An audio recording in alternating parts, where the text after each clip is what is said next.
Hey, this is Steve in Dallas, Texas. It's Saturday morning, my friend, and you are listening to Light Talk.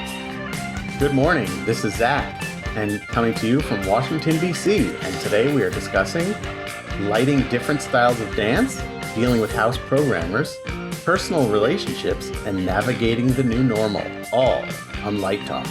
And this is David coming to you from the beautiful Belmont Shore neighborhood of Long Beach, California. And if you don't already know, you are listening to Light Talk, and we are the Lumen Brothers.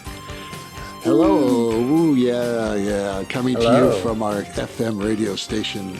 We're going to listen to the entire side of Iron Butterflies in Agata Vida tonight. So everybody... Now, where are we coming from, though? I mean, I'm coming to you from my office on the campus of SMU. What about you, David? Where exactly are you? I'm coming to you from my kitchen. Actually, my studio. My kitchen studio. My cloud in Long Beach, California from my house. And where are you, Zach? I'm in my home office. There you go. Okay. And that makes this a tax write-off, everyone. So just so you all know, you can actually take that home office, figure out what percentage of your house it is, and deduct everything from it. Yes. It balances the massive profits that we make from the show. Yes, the massive profits that we've all realized these past 2 years.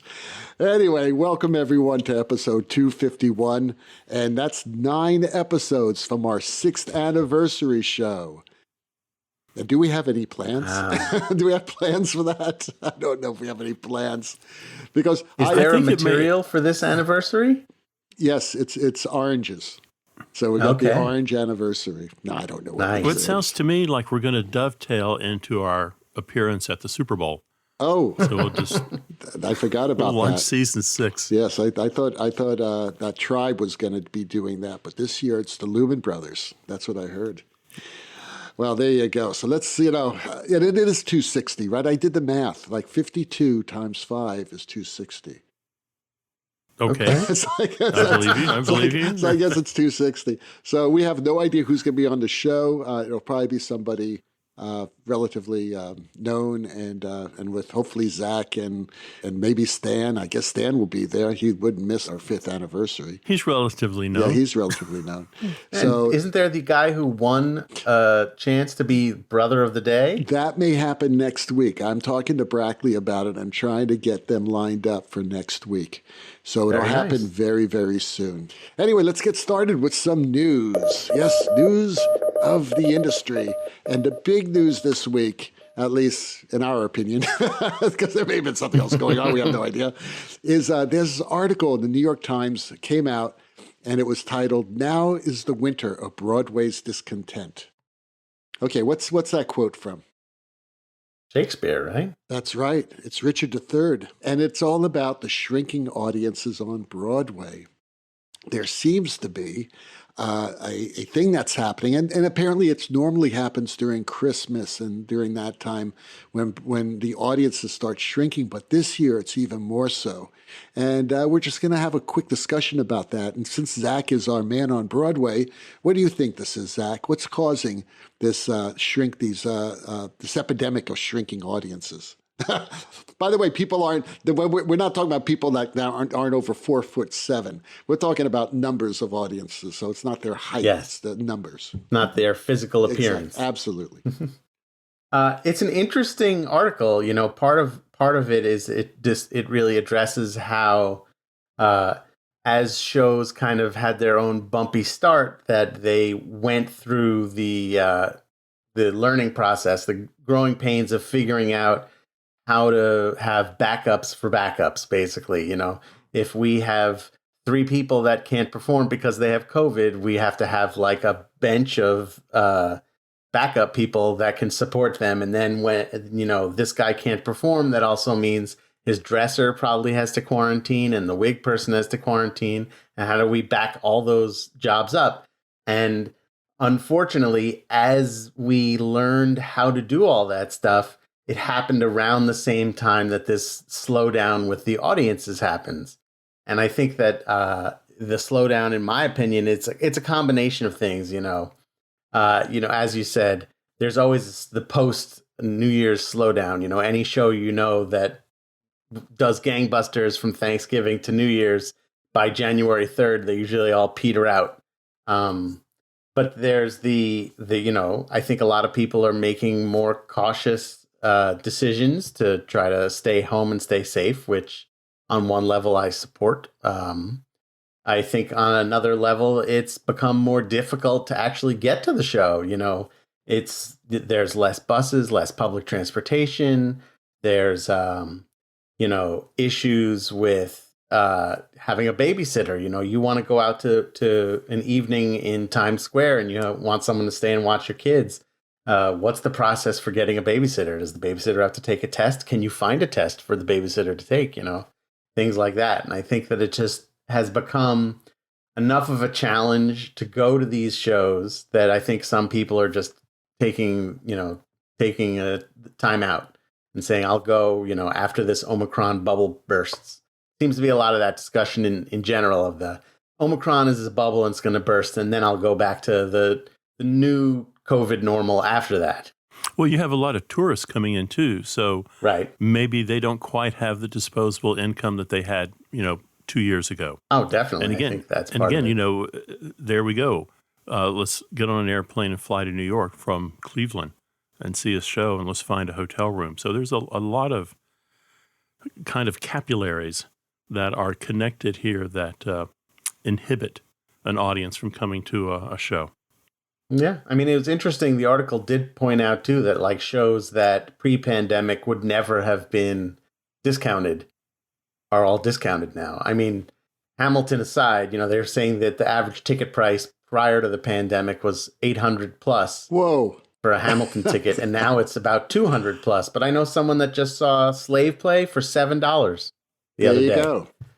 There you go. 1945 prices. Yeah, but what he also told me was that at the show, ushers were going to people in the cheap seats and inviting them to come and sit in the orchestra. Oh, I thought you were saying the ushers was going to the people in the cheap seats and inviting them to be in the cast. Do you know this role tonight? That's the next step. Well, that in the article they were talking about this one actor in a show. He was playing a totally different role, and the female lead and her understudy were both sick in Lion King. And he played the role and apparently did a great job. So that's really kind of cool. Yeah, and then also for Wicked, they mentioned that one of the performers in the show they flew someone out who hadn't performed the role in a couple of years. Wow. Because they just needed someone on the bench at that point. So people are getting more jobs in a way. It's actually helping. Now we're also seeing, the article touched upon this too, that a couple of shows are taking a hiatus of sorts. Mm-hmm. Like Doubtfire, which is taking 9 weeks off. And basically they're letting everyone go. And then in 9 weeks, if you're available, you're going to have your job back. Another show, I can't remember what it is off the top of my head, that's moving theaters. They're taking a hiatus in moving theaters. But what's going to happen is all these shows are going to come back all at the same time. And all of the designers and or technicians, crew members, stagehands, they're either going to have gone elsewhere for work or they're all going to be fighting for work because it's all happening at the same time. Right. So that'll be interesting to see. Yeah, I guess time will tell, as we move into the summer too, the spring and the summer, see what happens with all that. All right, that's the news. And Steve has our first question of the day. Yes, it comes from friend of the show, Michael B. He is binging Light Talk right now, and he told me he was up to episode 88. Oh, my God. And he just felt this question has not been asked, so he sends to us. Whenever I work with a new director, I always ask them how they would like to approach lighting. From a few directors, I'm always told that they want the lighting to be another character in the show. How do you interpret this statement? Didn't we answer this question in episode 89? I think so. Probably so. Michael, if you just keep going there, you're going to get there. Is he binging forwards or backwards? He is binging forwards. I think he's done 88 episodes in 2 months. He is just cranking them out. We love you, Michael, but there could be some serious brain damage occurring. So just a little heads up. That's a tricky question, and it's an odd question to be asked. So I guess if someone looked at me and said, I want the lighting to be another character in the show, then I might look at them and say, so let's talk about masking. Do you want the lights seen by the audience? And a lot of times when someone asks that kind of variation on a question, they're asking for everything to be stripped away and seen, and they want to see the light come on. They want to see the lens glow up. But, that's kind of open to interpretation.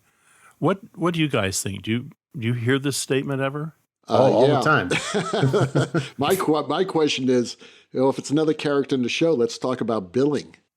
I mean, do I get top billing? Do I get co-star? Does this character have a name? Yes, exactly.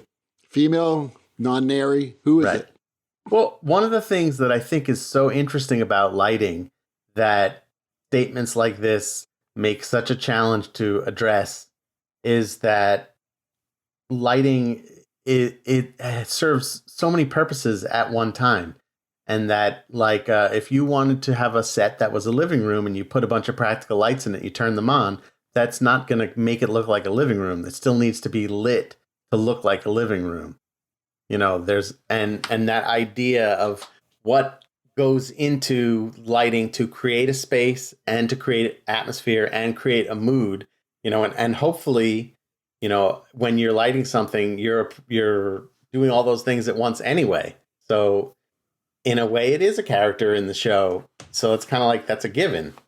But thinking about it like that, I feel like that's a question I get asked when it's somebody who's looking for special effects in a way. David? Well, I don't know. I usually hear this from directors, and it's I think it's a way for some directors to grasp a hold of what, the power of what light, can give to a production. But I never considered a character of the show personally. It's always it's basically my art form, So there you go, Michael. There you go. But keep listening, Michael. Like I said, I think we may have covered it, but, listen, we've done 251 shows. I don't remember what we cover, we don't cover. Yeah. So maybe Michael can give us a spreadsheet with the different answers we've given to the same question. Michael, while you're at it, that's a good thing, and we'll pay you with a not ready for dishwasher coffee mug if you'd like, if you do that spreadsheet. Hey, Thomas from Atlanta asks, I just got out of school and am starting assisting. My friends tell me to find a nice lighting designer to assist. One of my friends is having a personal relationship with his designer. Should I do the same? Is this wise? No, pick your own designer to have a relationship with. Yeah. Don't take your Don't friends. go after your friend's designer. No. Okay. All I can say, we've all been doing this for a long time, and it's probably the biggest mistake that I've seen people make on both ends, whether you're the designer having a relationship with your assistant, and I'm talking about a personal relationship. I'm not talking about friends. There's nothing wrong with being friends. I'm talking about when you start crossing the line. And there are a lot of reasons that are actually very much the same as a typical workplace situation where you have a subordinate and someone in a position of power, that it's not a good thing. Keep it professional, because every time I've seen this happen, it always ends horribly. And you don't want to be that person.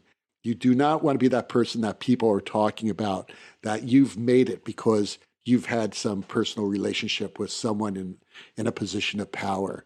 So no, this is not a good idea. Keep your integrity. We talk about integrity a lot in the show, but I think the integrity is really, really important, especially when you're starting out. Get ahead by being great, right? And get ahead by being helpful, being the problems or helping people solve problems. That's how you're going to make it in this business, not by sleeping with somebody.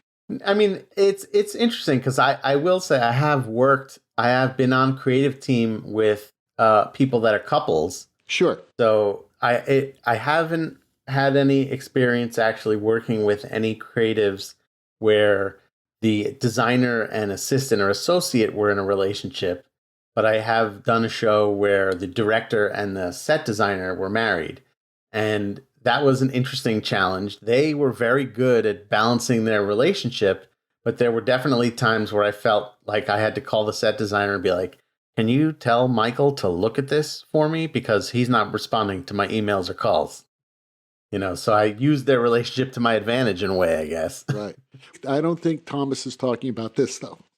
No, but I think that the reality is like any relationship is going to have ups and downs. It's going to have good days and bad days. And it's really hard to leave that at home when you're both going to the office together. Yeah, right. And you don't want that to color your work. Exactly. I think you want to be able to have respect there. And the other part of that too, which I've said on the show before, is that for me as a designer, like I know that part of my duty as a designer is to help raise up these assistants and associates to become designers themselves. And like, I want to be able to be proud and clear-headed about these people getting work and having their own careers. And, it seems like another thing you don't really want to bring into a relationship is that competitiveness. Steve? Well, I think the first part of the question could be addressed. Find a nice lighting designer to assist.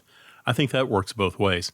I think when I'm looking for an assistant, when I'm interviewing people, I do want someone that seems like they're someone that I can have a cup of coffee with, a conversation with, a pleasant person, as opposed to just a complete jerk sitting beside me. That doesn't work very well. And I think as a young assistant that you also want to kind of get the lowdown on some of the people you're interviewing with.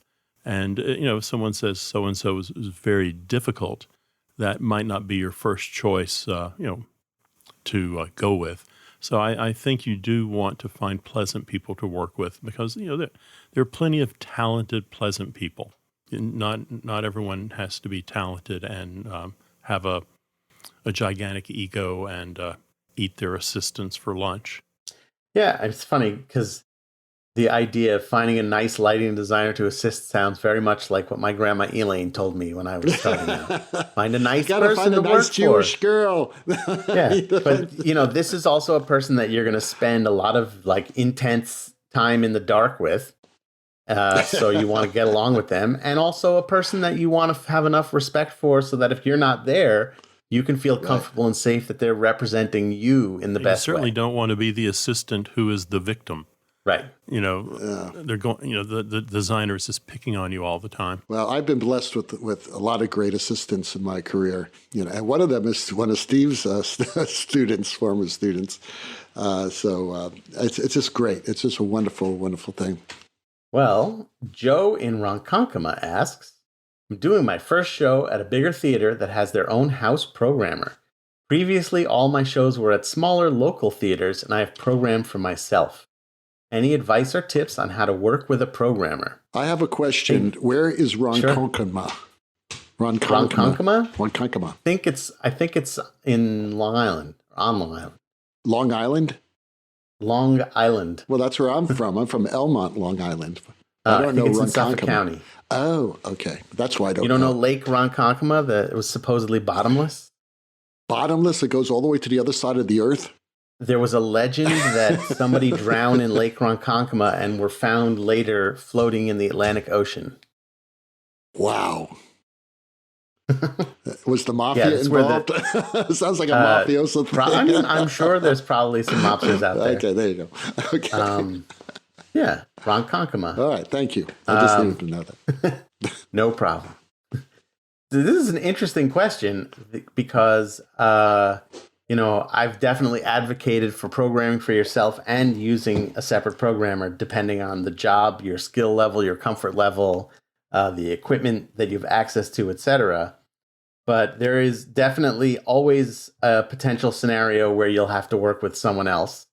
And it can be challenging to go from just sort of thinking and doing to have to do thinking to explaining for someone else to do. And I know that in lighting world, there's a specific dialogue, a shorthand that has been developed over many years as to how to speak to the programmer in order to achieve what you want. which is trickier in the projections world because all these different systems have different interfaces that some of them vary wildly from system to system. But I think the biggest tip, in any situation like this is, prep work, knowing what you want in advance so that you can explain it as clearly and directly and concisely and quickly as possible. And especially if this is your first time with a new programmer or a programmer in general, going into it knowing that it's going to be a learning curve, and give yourself a little extra time to adapt. Don't be super hard on yourself. Know that you need to accomplish what you need to accomplish in the time you have. But I think, to take lots of deep breaths and just forge ahead. That's my thought. What about you guys? Well, also, again, have a cup of coffee with your programmer and ask he or she how they like to work, how they like the information given to them. Understand that it takes a few seconds for those fingers to punch those keys. Don't try to rush the programmer. Don't all of a sudden start explaining to them faster ways to program or the way you know to program. Let them do their job and give them a little breathing room while they're doing it. David? Well, okay. I've had a lot of experience with this, going into a situation where you have a house programmer. First of all, as everyone knows, I am not a programmer, and I always use a programmer. So it could be a good thing and it could be a bad thing. And I guess the most important thing is exactly what my colleagues have said, is to sit down with the person, get to know them, find out how they like to work, and try to develop a language long before you actually start, creating in golden time. And what I usually do, the way I start, is I give the programmer a whole list of focus palettes and discuss the way I like things focused and how I like the edges. And I will talk, and also color palettes and what colors I like and things like that. So it's already in the board, so that before you start in golden time, which is when you're actually lighting the show, that it's all there in the board, and you don't have to wait for the programmer to pan and tilt the light into area 15. All that stuff has been done already. And also, if there's any special effects, that's there in the paperwork. I will give them, okay, we need a water effect. I'm going to need a full stage water effect using the front of house fixtures. I need a shin kicker effect from my down left and down right pitch shins, things like that, so that programmer starts understanding or getting an idea of what angles of light and what type of colors and effects I'll use. And then usually by that time, it's just a lot less to learn, for that programmer. So that's how I would do it, because this does happen, especially in Europe. You go into a theater and they will have their own programmer, and understand that these technicians are amazing. They know the boards, they know the fixtures. If they don't, and it's slowing you down, then you really need to talk to the production manager and make sure that things, are either the programmer is replaced, which is the worst thing, or basically is spoken to that they need to get up to speed, that sort of thing. I think something that you just mentioned that's really important to look at when you go to a theater that has its own programmer, they may be new to you, but you're the new guy, right, not them. Mm-hmm. They're probably tight with their crew and all the stagehands, and they're all friends and works together for years, and you're the person that they've never worked with before. So it's also good, once you establish that level of trust, to really rely on this programmer to help you, because they can do a lot more than just program the console, because of their connection to the rest of the crew that you don't yet have. Exactly. That's golden advice what Zach just gave. And you can also expand that to everyone, to all the technicians that are working in that theater. One of the things that I did when I started working in Europe, my first show was at La Scala. And I went and I met the entire electrics crew on the very first day. And I told them, how much of an honor it was for me to be there and that I was going to have to rely on them because they are the experts in the theater. And let me tell you, they loved that. And it's true. I was sincere, absolutely sincere. And they helped me. They didn't look at me as some, crazy American lighting designer. They actually, respected me because I opened up to them and said, I respect you and I need your help. So please, if you see something, tell me. It was great. So I think that type of attitude with the programmer is also a very good thing. Well, you are listening to Light Talk, and today Light Talk is sponsored by Wilmette Corporation's NeuroDraft. Are you bedridden from the latest variant of COVID, major spinal surgery, or a severe case of dysentery from eating that 2-year-old backstage Frank? Well, just because you are unable to design a draft in your present situation, your plot deadlines have not changed. And all your former assistants have taken other jobs. What are you going to do? Well, the good people at Wilmette Corporation, in conjunction with the Fatherland Institute of Wacky Neurological Experimentation, have come up with an answer for all your drafting and design needs. NeuroDraft. And how does NeuroDraft work? Just import the 3D files of the set and theater plans, along with an inventory list of available lighting fixtures, apply our patented electrically charged sensors to various places on your body, put on your tropical scented VR helmet, and plug everything into the NeuroState USB port, and voila! Lighting atmospheres appear through your visual cortex like the last 5 minutes of 2001: A Space Odyssey. Just choose which atmospheres you want, and a light plot with all applicable paperwork is automatically created. Our optional large-scale plotter will even create hard copies of the plot, sections, and production paperwork. And NeuroDraft will pay for itself before you know it by putting all those backstabbing little EV assistants out of work. Hit the bricks, losers. So don't let your infirmary and ever-changing COVID deadlines put a damper on your creative process. Allow NeuroDraft to create your next Tony Award-nominated show. And remember, your secret is safe with us. And now, back to Light Talk. Well, the sound of those rabid ducks means that once again it's time for Let's Talk About. And today's Let's Talk About subject is keeping your sanity when your shows are being postponed and canceled. A lot of designers are struggling with this new normal.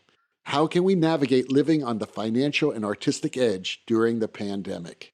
Now that things are happening, like again, where people are canceling shows and postponing shows, are there any strategies that we can use to actually survive throughout this time? That is a great question. I think we've actually talked a little bit about what we've done for self-care during the pandemic when there were no shows. And I think a lot of what we can do now to keep ourselves sane is continue that self-care and to continue with having a schedule. I find that if I start my day as if I have work to do every day, then the days when I don't have work to do, I'll just find other things to do. But keeping a schedule and keeping yourself active and engaging your mind and your brain in different ways to find some kind of consistency when our work has no consistency, I think is a really helpful tool. Well, I think also trying to stay informed. I mean, there's nothing worse than kind of listening to rumors and guessing and creating all these kind of nightmare scenarios. I think if you can stay informed about what's happening with the theater you normally work with or the designers you work with, that helps a great deal. And remain a bit flexible in your schedule. I do agree with Zach. I think having a daily routine is a great idea. You get up at the same time, you do a little exercise, you have a healthy breakfast. You still have to function. You can't just sit in your lazy boy watching Bonanza episodes all day and all night long you know, not shaving for 32 days and putting on Right. 50 Don't go all pounds. Howard Hughes here. Well, I mean, unless you have some type of schedule, I do think it leads to a little bit of anxiety and depression because you can't imagine what's going to happen. Yeah, it's crazy because, you talk about staying informed. A lot of times the producers don't know that, I mean, like this Helsinki show that's supposedly still happening. That could change tomorrow, it's there are a lot of moving parts that could fall apart, with students, traveling internationally, uh, designers traveling internationally, what's happening in Finland at the time. It's just, we don't know. We're not going to know what's going to happen in February and March right now. So there's a lot of unknowns there. And I'll be honest with you, if I was strictly a freelancer, I don't know what I'd be doing. It'd be freaking me out right now. At least I know that I have a steady income, but not everybody has that ability. They're not in that place. And a lot of people have left this business because uncertainty. But, when is it going to be certain again? We don't know. Right. We don't know. And that's the crazy thing.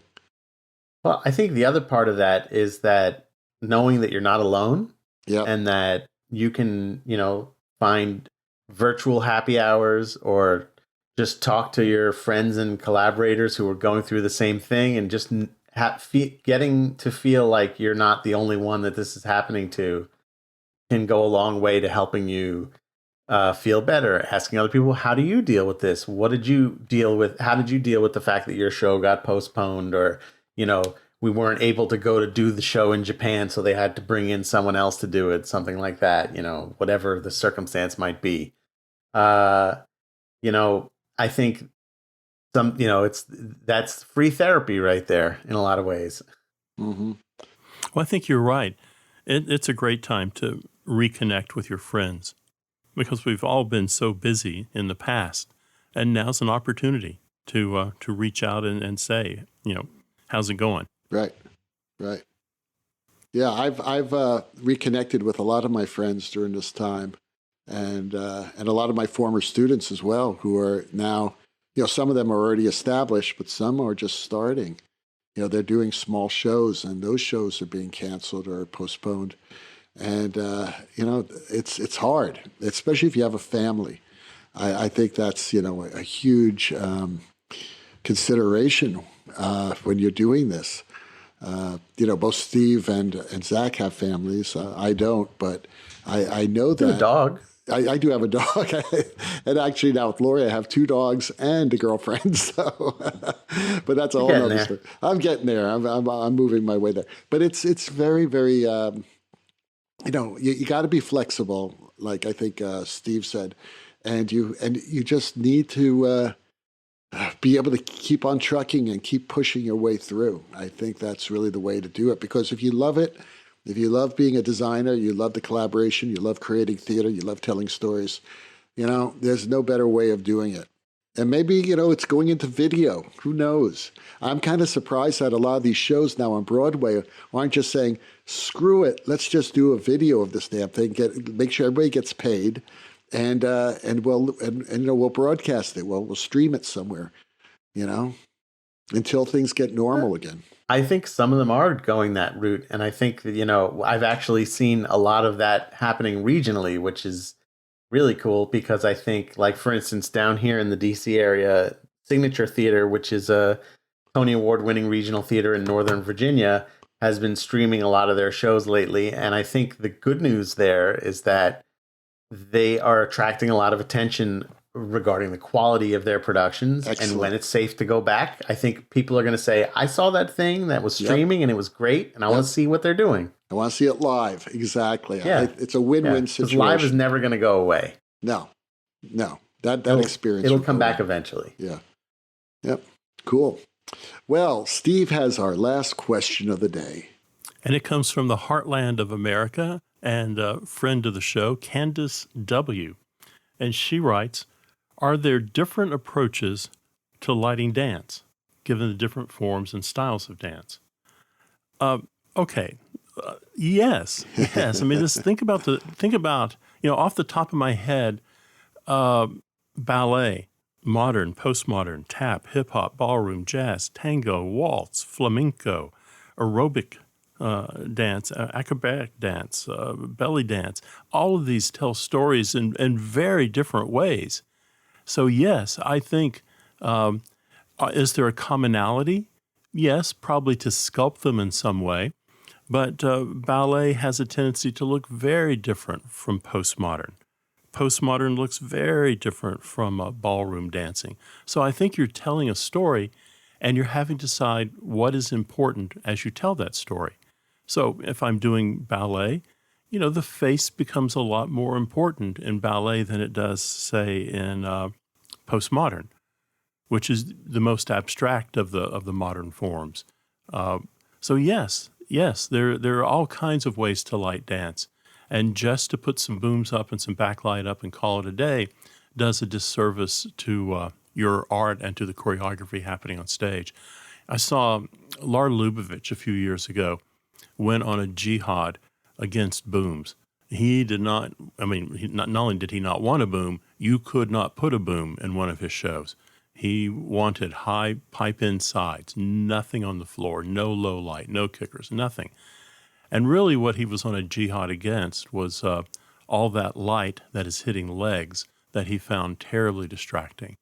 So, you could approach Lars' work a couple different ways. You could either say, oh, well, this is going to be terrible because I can't have any booms in it, or you can embrace what he's trying to do, which is create that world up there with a different type of lighting rig in the air. What do you guys think? Well, I think that that's really a good answer, Steve, and that applies not only to dance, but to anything you're designing in any genre. There is no sort of, system of lighting. There is like, okay, I'm going to have booms, I'm going to have this and that, and box booms, and blah, blah, blah.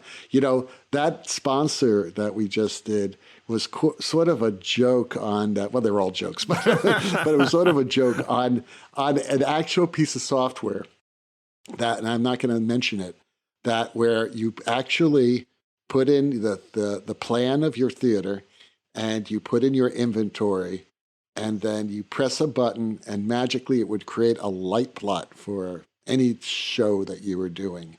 Now, I guess that may be okay for like a high school that doesn't teach design or whatever, and maybe the teacher doesn't know how to do the light plot. But it's so generic. It's a generic thing, and that's not where we work. We work in an art form that is about telling stories and being creative with light and scenery and costumes and whatever other visual and oral art forms we're doing. So style is so important. And whether you're doing ballet or you're doing postmodern, or if you're doing a musical or you're doing a realistic play or whatever, that doesn't say, okay, I'm doing a realistic play, therefore I can't use booms. That's crazy. You got to be free, and you've got to follow the style and design intention of that play or dance. No, I absolutely agree. When I was a young designer once, I was working with Jules Fisher, and he told me that the secret to being a good designer is not to have a style. I mean, we all kind of have a style, but the idea there is to adapt to what are the needs of the story. And I think especially in dance, where you have so many wonderful opportunities to illuminate things in a different way than you might in a traditional theatrical scenario, that it's really about, what emotions do I want to highlight for people? Is this something where it's really about the feet? Is this something where it's really about faces? What's the story that I'm trying to tell here? And I think that between you as the designer and whomever is the director or the person who is making those kind of decisions, you create whatever the style is for that particular production. That's right. And sometimes you want to just hang shin kickers for the sake of hanging shin kickers, just to make sure that if the director says, what we really need here is a low light here, that's fine. Just because you hang something doesn't mean you have to use it. Okay? Right. Don't get into that trap ever. Yeah, the light won't take it personally if you didn't turn it on. Well, I've told the story before, but in the beginning of my career, I had an electrician come up to me and say, "Do you realize that you're not using 17 channels in your plot?" And I said, "Probably." I mean, I thought I was going to need them, but I didn't, so I'm not going to use them. I'm not going to just bring them up to 10% just so I use them. That's ridiculous. No, don't be afraid. Make your decisions, be bold, and be prepared. And it's okay to evolve that style in your decisions throughout a production. We all have tech through a show where we find the visual language right around the end of Act 1, and then we go back and tech everything else to get it back to that language that we've discovered in tech. Exactly. Right. Boy, does that happen a lot. And I don't think we've ever mentioned that on the show, but that's a really good thing, Zach, that you discover really what the show's about and how to create this visual language or what it is. And then you say, well, but I have 47 cues and we're doing something else. So what? Change them. Who cares? Right. Change them. It's like halftime at a football game and you're losing. There you and go. You come back out and all of a sudden you're doing great. I can't tell you how many times I've gone back and relit Act 1. I get into what Act 2 is working great because the director and I have a vibe going. We know what we're doing now, and now we got to go back and address Act 1 again. And it doesn't take a long time to do it. Once you know what the answer is, it's just a matter of just getting it done. So Exactly.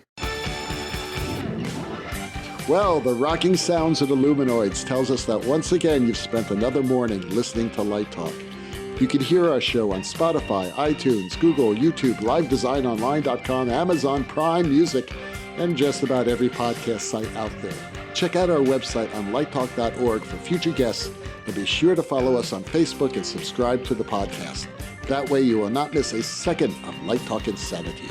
No guarantee is offered regarding the accuracy of any statements or opinions made on this podcast.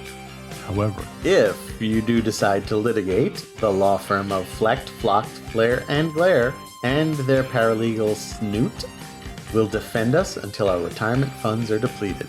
Light Talk is written and produced by the Lumen Brothers, coming to you from Washington, D.C., Long Beach, and the Republic of Texas.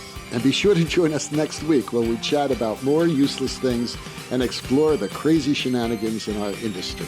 Light Talk, broadcasting questionable Lumen knowledge and humor around the world. So we'll see you all next Saturday morning. Bye-bye from Light Talk. Bye-bye.